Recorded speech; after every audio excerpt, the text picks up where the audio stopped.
Hola estimados estudiantes, les saluda el profesor Wilmar Ovares de la Cátedra de Sociedad y Ambiente de la Escuela de Ciencias Exactas y Naturales. Es un placer tenerles por aquí y vamos a proceder entonces a llevar a cabo esta tutoría introductoria para los estudiantes de esta asignatura. El presente tutorial se divide en tres áreas principales para que vean de lo que va a tratar la actividad del día de hoy. Vamos a hablar sobre los recursos con los que ustedes cuentan para llevar este curso, los contenidos del libro de texto, los contenidos que se espera que ustedes adquieran y con base en los cuales van a tener que llevar a cabo actividades evaluadas también. Y se van a ver también particularidades sobre la asignatura como la evaluación, el cronograma de actividades y otras consideraciones importantes.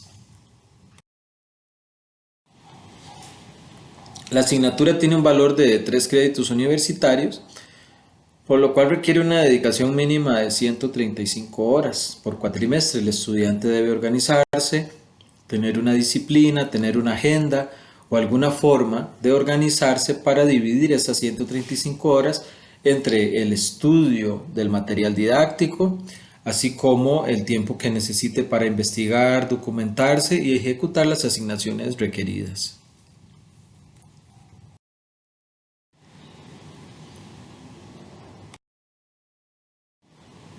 Dentro de los recursos con los que cuenta el estudiante, uno de los más importantes es la orientación académica, sobre todo para aquellos estudiantes de primer ingreso que no están familiarizados con la UNED. Es de gran importancia que ustedes consulten y tengan a mano la orientación académica. De hecho, deberían tenerla a mano a lo largo de esta presentación, por si acaso les surge alguna duda, así como el material de texto si ya lo tienen, si ya lo han ido a retirar a su centro universitario o si se les ha facilitado de otras formas. Es importante entonces, como les digo, la orientación académica, ya que ahí viene todo lo que son cronogramas, fechas, información de importancia, teléfonos, correos donde externar, digamos, dudas o dar seguimiento a alguna consulta, entre otras cosas. Para obtener la orientación académica deben ir a la página de la UNED, a la página uned.ac.cr, buscan periodo académico y ahí podrán acceder a otro submenú desde el cual se puede descargar la orientación académica de cada curso.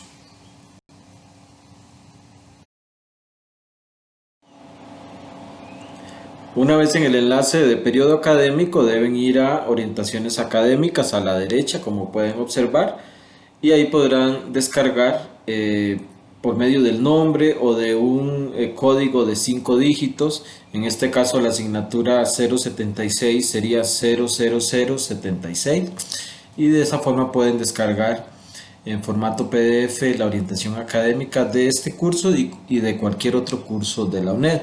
Además, como pueden observar, en periodo académico hay información sobre admisión y matrícula, cuáles son los periodos, cuál es la oferta de cursos de la universidad, el folleto de información general en formato digital y las instrucciones en general para matrícula y oferta de asignaturas. Así que es un enlace demasiado importante para el estudiante y deben revisarlo constantemente.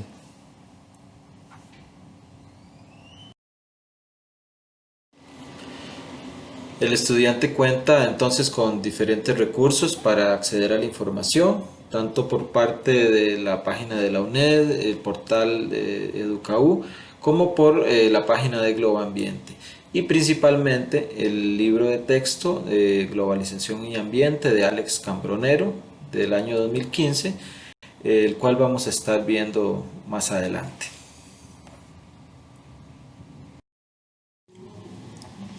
La página Globoambiente es un centro de materiales y recursos de gran importancia para el estudiante.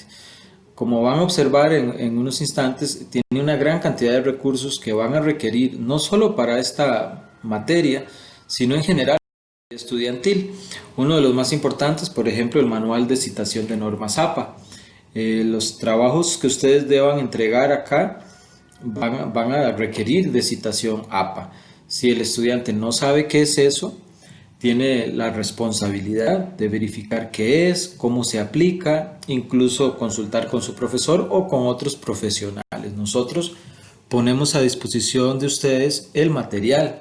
Es responsabilidad del estudiante consultarlo, verificarlo y seguir pues esas instrucciones.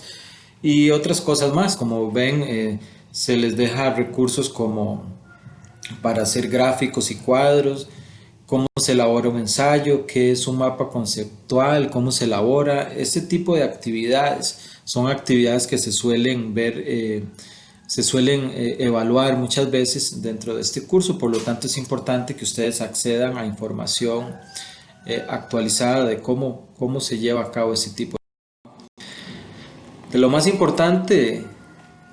Como pueden observar, son las presentaciones por tutoría. Tenemos 4 temas que vamos a ver un poquito más adelante en términos muy generales. Pero dentro de estos temas, eh, cada uno va a tener una tutoría alojada ahí en Globoambiente, recursos, y es muy importante que el estudiante pueda acceder a ellas y pueda visualizarla junto con el material de texto para reforzar los contenidos. Además, hay resúmenes de los 4 capítulos del libro también, totalmente descargables, no solo para estudiantes, por cierto, sino en general, es una página abierta. Así que les invitamos a hacer uso de esta página, que es un centro de recursos muy importante, como ustedes pueden observar.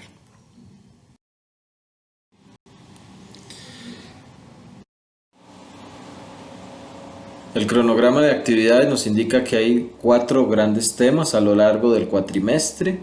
A partir del 29 de junio iniciamos con el tema 1 hasta el día 12 de julio. Y observen que el tema 2 inicia de inmediato el 13 de julio. Así que tienen que tener cuidado en estudiar esos temas en ese orden. Si pueden adelantar, incluso mejor. Pero al menos si no pueden adelantar, obviamente las personas pueden estar trabajando, estar llevando otros cursos. La idea es de que sí se apeguen a estas fechas, al menos, para que vayan saliendo con todos los contenidos y puedan estar aprobando el curso a finales de agosto.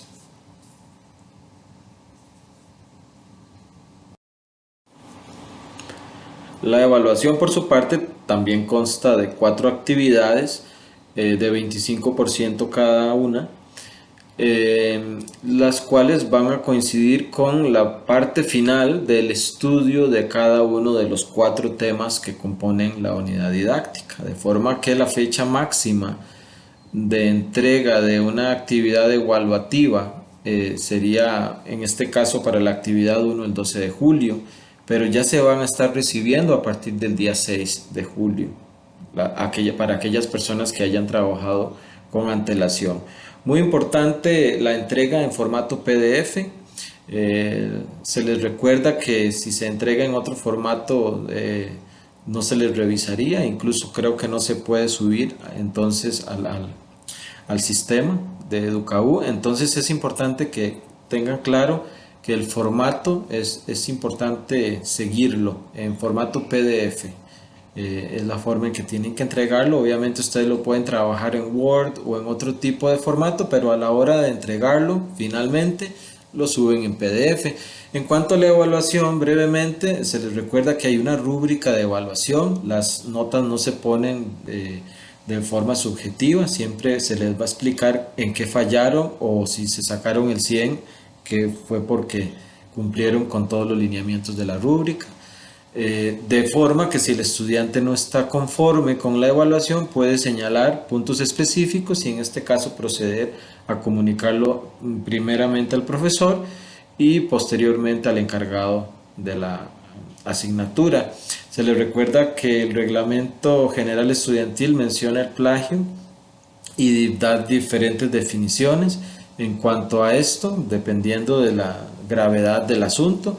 Se les recuerda a nuestros estudiantes que por cuestiones éticas y profesionales es importante siempre mencionar a los autores y nunca, que estamos usando en nuestros trabajos, y nunca hacerse pasar con el copy-paste O sea, por decir esto es mío, esto lo escribí yo, habiéndolo escrito otra persona, ya que si se les descubre pueden ser sancionados. El Reglamento General Estudiantil está disponible en la página web de la UNED también. Es de consulta obligatoria y el estudiante lo tiene a su disposición en todo momento para consulta. La aprobación la vamos a ver más adelante, cuál es la nota mínima y cuáles son los requisitos para ello. En el entorno estudiantil recuerden que pueden estar revisando su avance, sus notas parciales e incluso su historial académico cuando ya el curso terminó.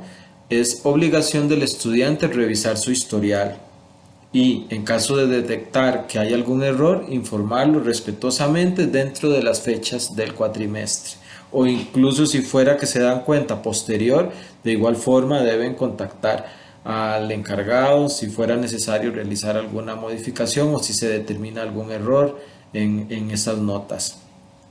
Finalmente les recuerdo que en el caso del segundo cuatrimestre 2020 no habrá examen de reposición ya que no hay examen a reponer.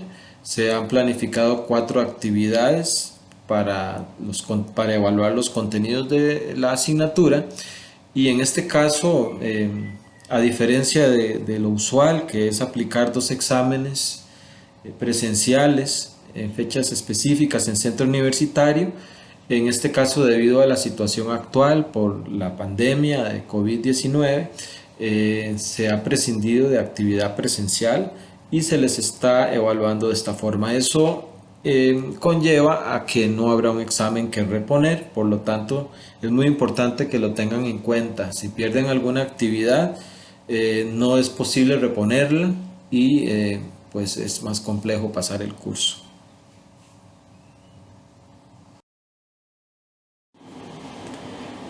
Se les recuerda que la UNED no recibe entregas extemporáneas, o sea, fuera de las fechas que se les está indicando en el cronograma de actividades.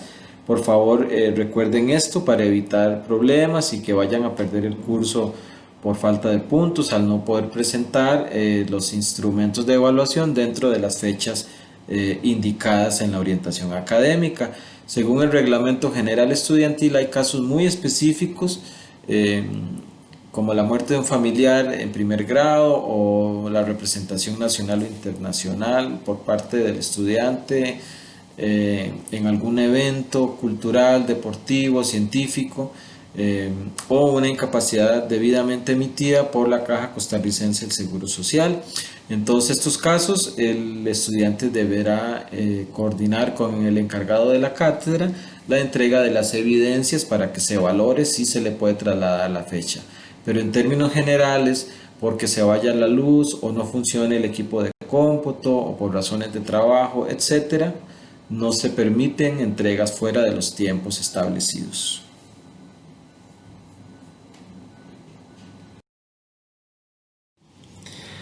La nota mínima de aprobación de esta asignatura es de 70. Globalización Ambiente forma parte del programa de Estudios Generales en el módulo de Ciencias y es ofertado como un curso de servicio por la Escuela de Ciencias Exactas y Naturales y como ya se les ha indicado por la Cátedra de Sociedad y Ambiente de esta escuela. Además de las plataformas como EducaU y su entorno estudiantil, el estudiante puede comunicarse con la Cátedra de Sociedad y Ambiente vía correo electrónico con el señor Alan Fernández al correo ajfernandez@uned.ac.cr. Además, tienen disponible el teléfono 2202-1803 en horario de oficina de lunes a viernes de 8 de la mañana a 4:30 de la tarde. El estudiante tendrá además la oportunidad de interactuar con su profesor directamente mediante el correo interno de la plataforma EducaU y por medio del foro de dudas y consultas.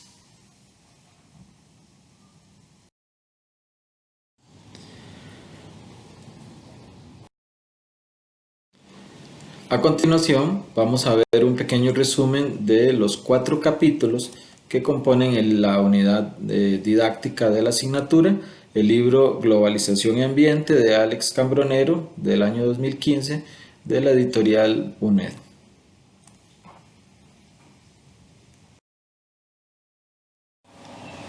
El ser humano como parte de los ecosistemas es el primer capítulo y tiene importantes subtemas como lo son las interrelaciones básicas entre los ecosistemas, definiciones de importancia sobre temas de ecología, ambiente, biología. Luego se visualiza la relación del ser humano con el ambiente, el impacto de las actividades humanas en el medio natural. Y también se visualiza en este primer capítulo lo que son los enfoques alternativos, otros enfoques, otras tendencias hacia lo que es el desarrollo y las actividades humanas, más en consonancia con el ambiente. Vamos a encontrar muchos datos de importancia en este capítulo, como la definición de ecosistema. Este es un resumen de las definiciones que da la unidad de texto. Pueden obtener más información a partir de la página 11. Así como ecosistema, hay otras definiciones que también vamos a ir viendo a lo largo de este capítulo. Otro de los conceptos clave que se ven en este primer capítulo es el de zona de vida, y vamos a realizar a continuación una actividad para estudiar la zona de vida y poner un ejemplo de cómo más o menos se podrían usar los recursos con los que ustedes cuentan para aprender sobre qué son zonas de vida, cómo identificarlas, en qué zonas del país están, cuáles son. Así que a continuación vamos a hacer un breve ejercicio que puede ser de mucha ayuda para comprender esta temática que ocupa buena parte del primer capítulo. Con zona de vida y vamos a observar qué es lo que tenemos por acá. Por acá tenemos un mapa que ustedes tienen en la unidad didáctica, es bueno que lo aprendan a interpretar. Además, abajo a la derecha tenemos un triángulo en donde vienen las zonas de vida de Holdridge, de Leslie Holdridge, que es un investigador, un biólogo que creó este tipo de información para poder interpretar los ecosistemas y saber diferenciarlos unos de otros.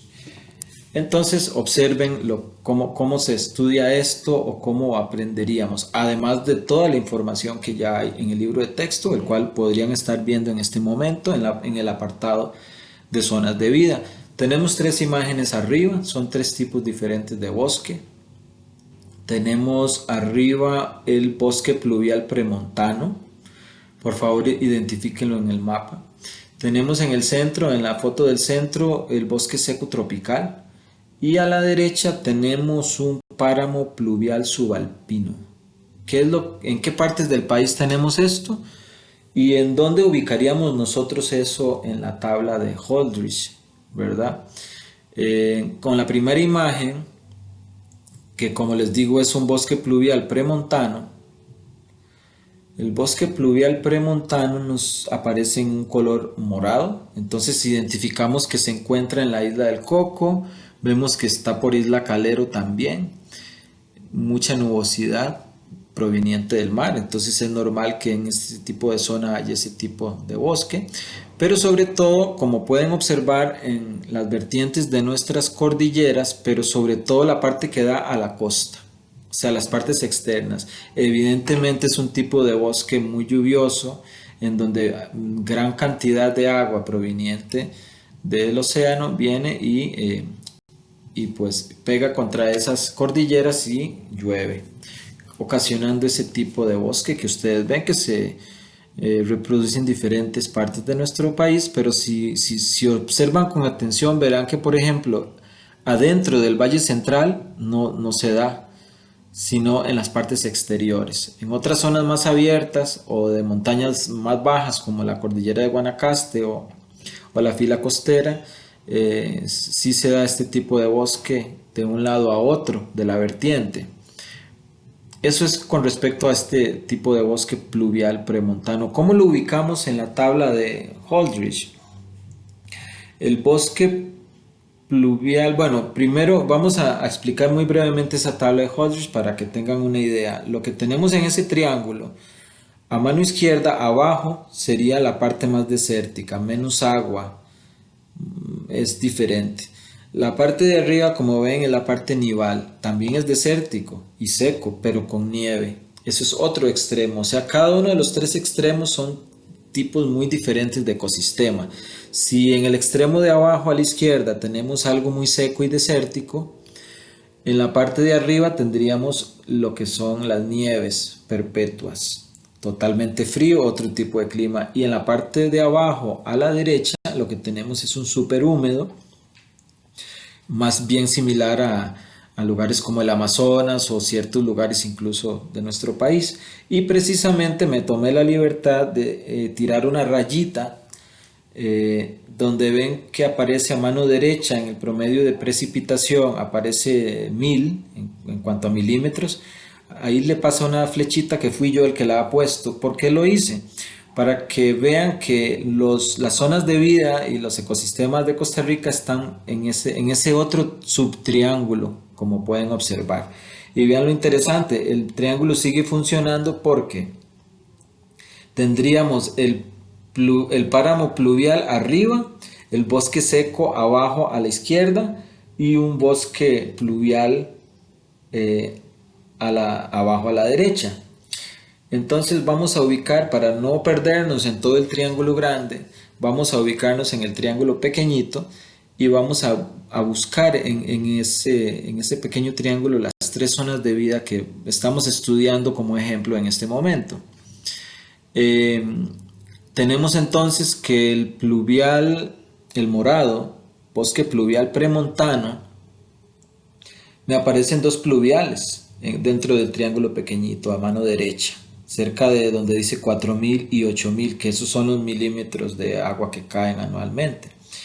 Tenemos dos bosques pluviales, bosque pluvial, bosque pluvial. ¿Cuál es el que buscamos? Es un bosque pluvial premontano, para lo cual nosotros vamos a ubicar entonces en los pisos altitudinales el premontano y lo vamos a hacer coincidir con el bosque pluvial que andamos buscando. Entonces, ese bosque pluvial morado que aparece en el mapa es ese bosque pluvial que aparece cerca de los 8000. Y si ustedes verifican la información del libro verán que la precipitación en ese tipo de bosque anda por ahí, quizás un poco menos. Entonces ya ubicamos el bosque pluvial. ¿Cómo ubicaríamos el bosque seco tropical? Pues es lo mismo.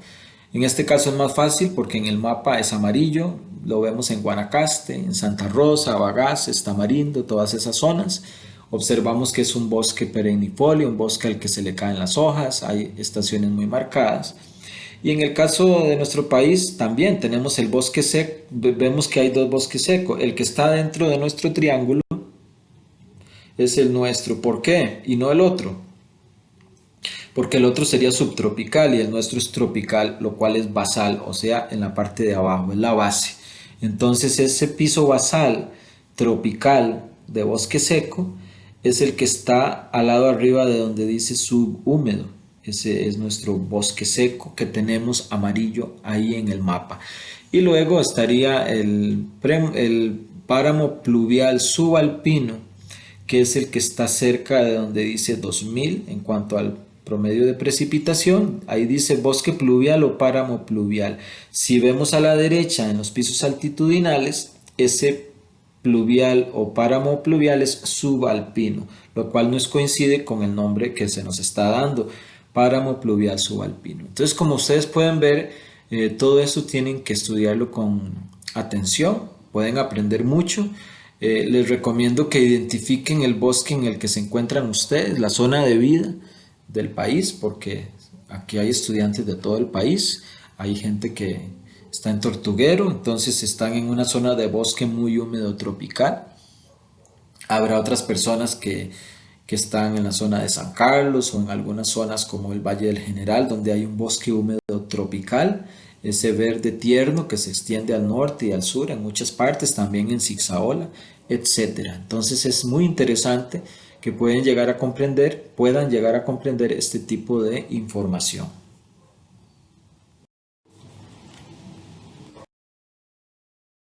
El segundo de los capítulos, como mencionamos anteriormente, tiene que ver con el proceso histórico del desarrollo humano y los distintos patrones de uso de los recursos naturales.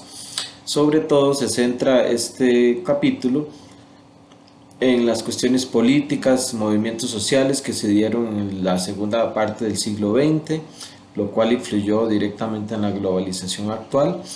Y también se va a ver las transformaciones ambientales que se dieron a raíz de todo este sistema de desarrollo eh, tradicional, por decirlo así, y se va a contrastar con el desarrollo sostenible, que es una nueva idea de desarrollo.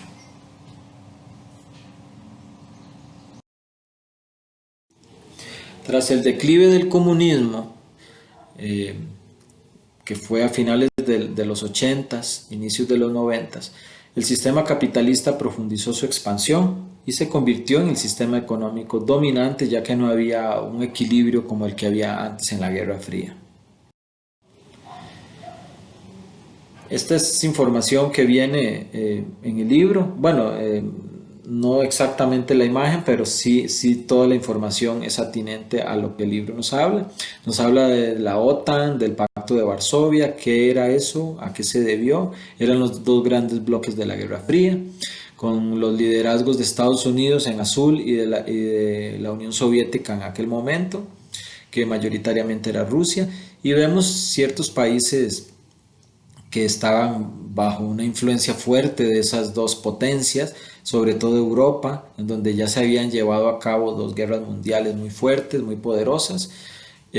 Por su parte, la Unión Soviética tenía mucha cercanía con países de lo que se llamó la Cortina de Hierro o de Europa del Este, países que, como podemos ver posterior a la caída del muro de Berlín, como podemos ver en la imagen de la derecha, pasaron de la esfera roja a la esfera azul, a la esfera de la OTAN. En estos momentos la OTAN está en crisis, Donald Trump no lo quiere financiar, más bien está haciendo este señor y otros presidentes están tratando de iniciar nuevas conexiones, pero pues todo esto ha sido de gran importancia para el mundo que conocemos hasta el día de hoy. Posterior a la caída del muro de Berlín, la Unión Europea se constituyó como una unión que pasó de ser simplemente económica a una unión inclusive política. Todo esto también lo permitió la perestroika, que fue una reestructuración muy grande que hizo la Unión Soviética. De todo eso se habla en el libro también. Y llegamos entonces a una época actual en la cual el Banco Mundial, el Fondo Monetario Internacional y otras organizaciones tomaron la batuta para entonces encauzar el mundo hacia un sistema más capitalista, que no necesariamente un sistema en sí mismo es bueno o malo. El problema es posiblemente la lógica que se usa o la forma en la que se lleva a cabo. Y con respecto al medio ambiente, ni qué decir, porque tanto lo del bloque comunista como el bloque capitalista explotaron mucho los recursos en una guerra fría que hizo que se desarrollara mucha tecnología de armamento, pero también tecnología para producción de comida. Se invadieron ecosistemas y eso no tiene ningún tipo de ideología política. Se hizo tanto a nivel de izquierdas como de derechas. Entonces, en general, el ser humano ha estado luchando mucho a lo largo del siglo XX con dos guerras mundiales, con la caída del muro de Berlín, y lo que originalmente podría haber sido algo grandioso como fue la caída del muro de Berlín en términos políticos y en términos generales, finalmente no terminó de crear un capitalismo consciente de la situación mundial, sino que más bien lo que hizo fue crear un capitalismo depredador que se aprovechó del momento de caída del sistema comunista de buena parte del mundo para decir, bueno, hemos triunfado y ahora todo se hace de la forma capitalista.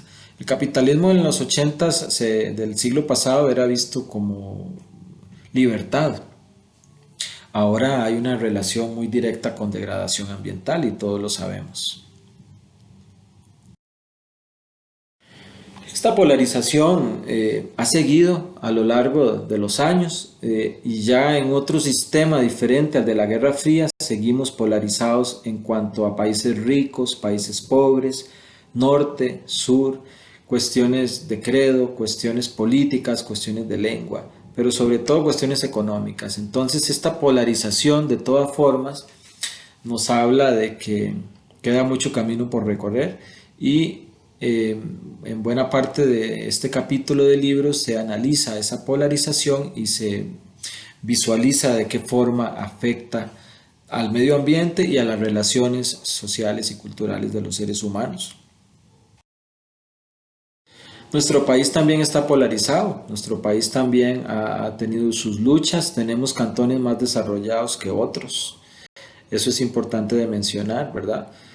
Así que estas polarizaciones y estas diferencias sociales son parte de lo que ha acarreado la globalización, pero insisto, y de hecho el material didáctico también lo menciona, la globalización en sí misma no es mala ni es buena, simplemente es un instrumento y depende de cómo el ser humano lo use, así va a ser posible lograr desarrollo o más bien ir para atrás.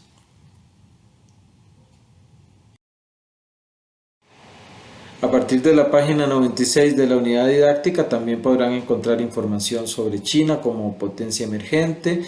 Además, se va a analizar el caso de los tigres asiáticos, que son otros países no tan grandes como China, pero que también se han convertido en potencias exportadoras de tecnología, de automóviles, eh, como Corea del Sur, Hong Kong, Taiwán, países que han sido referentes para otros en cuanto a políticas de desarrollo a nivel mundial.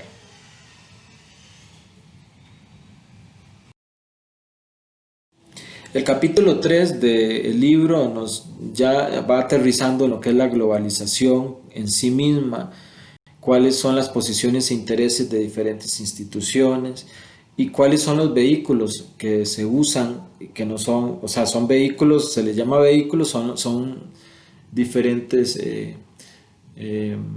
iniciativas, por decirlo así, políticas o económicas para llevar a cabo esa globalización, como lo vamos a ver en unos instantes. En la página 218 de la unidad didáctica se dan varias definiciones, pero nos quedamos con este resumen, que es un proceso o fenómeno basado en el libre mercado, el cual posee connotaciones, como no, económicas, ideológicas, políticas, sociales, ambientales. Alcanza una dimensión mundial, por eso se llama globalización. Alcanza todo el globo. Aquí están los mencionados vehículos de la globalización. Esto es descargado de la página de Globo Ambiente para que vean que hay buen material ahí, también para comprender bien toda esta temática. Organismos financieros como el FMI, el Banco Mundial, la Organización Mundial del Comercio. Costa Rica tiene una gran cantidad de tratados de libre comercio. Somos un país exportador, los necesitamos también. Pues nuestra economía está basada en ello, ¿verdad? A no ser que cambiemos el modelo económico. Hace poco el presidente firmó un préstamo del FMI, ¿verdad? Apoyo financiero. Países como Argentina han pedido préstamos y no los han pagado, o han tenido problemas sociales, problemáticas graves que les han impedido hacer esos pagos y caen en morosidad con este tipo de fondo monetario, lo cual causa inflación y afecta mucho a la población, etcétera. En cada país hay diferentes políticas. En nuestro país en ciertas épocas se aplicaron los programas de ajuste estructural. Hay convenios internacionales también y, cómo no, sectores políticos y económicos internos, desde políticos hasta universidades o etcétera, instituciones más bien, ¿verdad? En general, que pueden promover este tipo de actividad global o globalizadora. La globalización se manifiesta de diferentes formas, de forma política, económica, tecnológica, social, cultural y ambiental, y es precisamente ahí donde, en este último punto, donde nosotros necesitamos trabajar para aminorar muchos de los impactos que se dan debido a este desarrollo económico. Para terminar, el impacto de la globalización en la sostenibilidad de los recursos naturales va aterrizando en qué es lo que está pasando y cómo solucionar. solucionarlo? Bueno, pues básicamente de la siguiente forma. El sistema económico, según Roger Loyola, el doctor Roger Loyola, en su curso de Economía Ambiental, nos indica algo que aparece también, un diagrama muy similar en la página 320 del libro. En lo que él llama el sistema de soporte vital es de extraer del recurso natural, de la vida salvaje o de la vida natural, la extracción de insumos y energía. Eso pasa a producir, lo cual crea empresas. Esas empresas además contratan gente que vive en hogares. Entonces las empresas dan trabajo. Hasta ahí todo va muy bien. Pero esos hogares también tienen que consumir para mantener el sistema. El problema se da entre el consumo y el desecho, porque se desecha hacia dónde? Nuevamente hacia el soporte vital, como podemos observar. Y ahí es donde está la problemática del sistema de desarrollo actual. Debe haber producción, debe haber empresas, porque siempre va a haber hogares. Es posible que se pueda manejar mejor la extracción, pero sobre todo la disposición del desecho y que no vuelva, porque si nosotros vamos a extraer del soporte vital, no podemos estarle echando el desecho, ya que en algún momento no va a ser sostenible esto y nos vamos a quedar sin extracción, sin producción, sin empresas y sin hogares ni consumo también.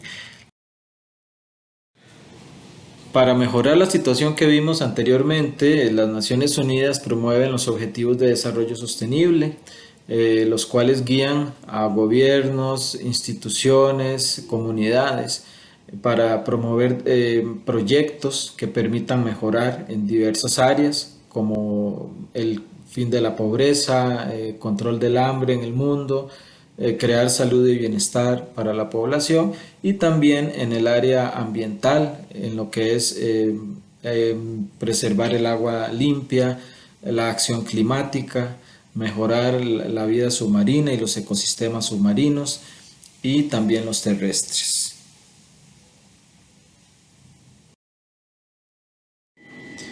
Concluye este capítulo mencionándonos en qué consiste un proyecto, el ciclo de un proyecto, cuáles son sus componentes, iniciando por una idea y contextualizándolo, sea social, geográficamente, eh, definiendo claramente el problema para así poder trazar objetivos atinentes a la resolución de ese problema.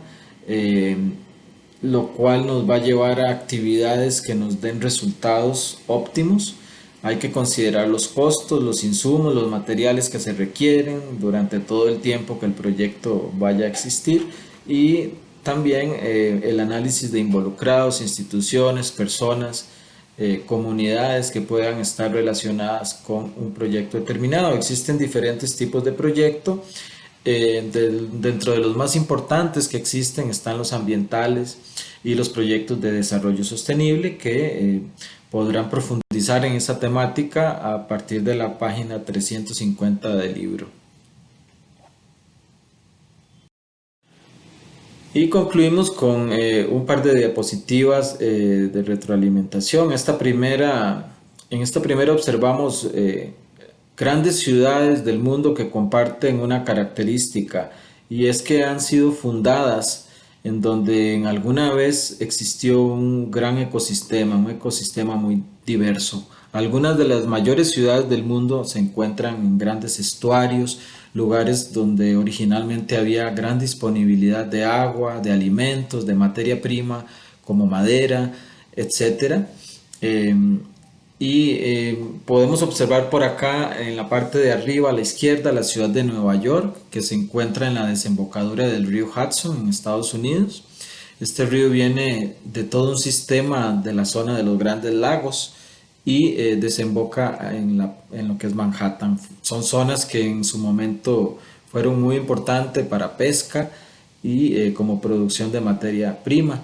Lo mismo la de arriba en el centro, que es el río Nilo a su paso por el Cairo. El Cairo está eh, muy cerca del delta del río Nilo, otro lugar con gran capacidad ecosistémica para albergar comunidades humanas de gran tamaño.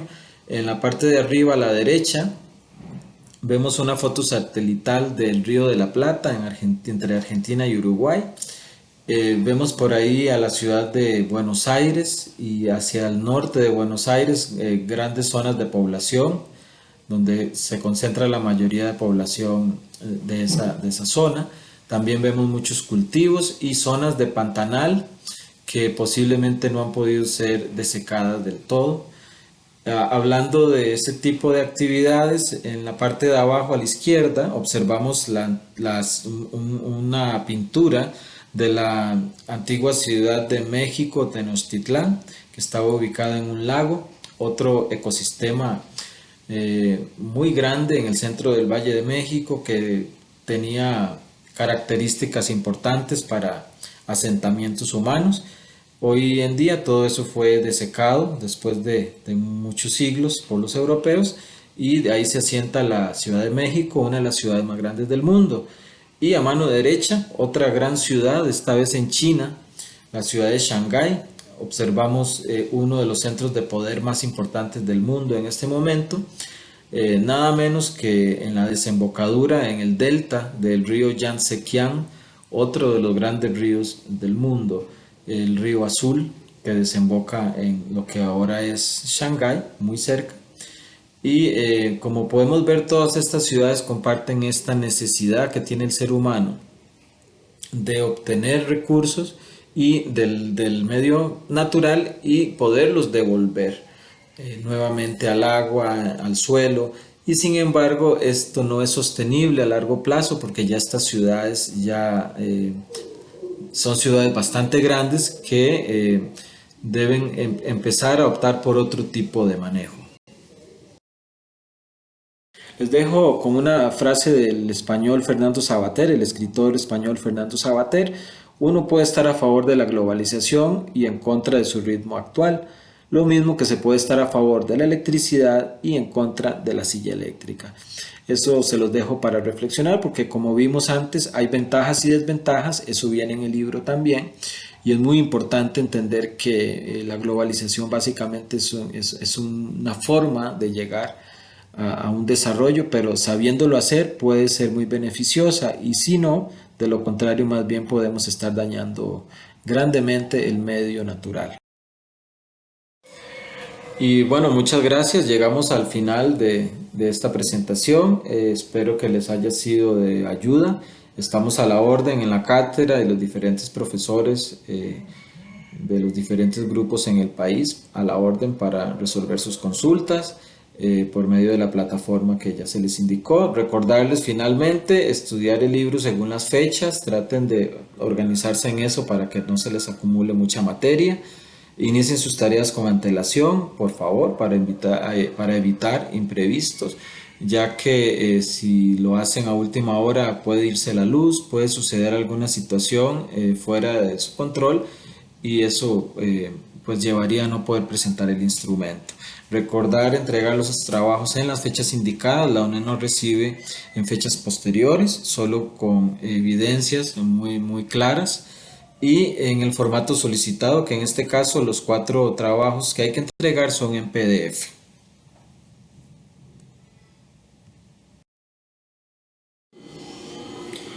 Y llegamos hacia el final de la presentación. Esperamos que haya sido de mucho provecho para ustedes y quedamos a la orden por los medios oficiales de la cátedra para atender sus consultas. Muchísimas gracias.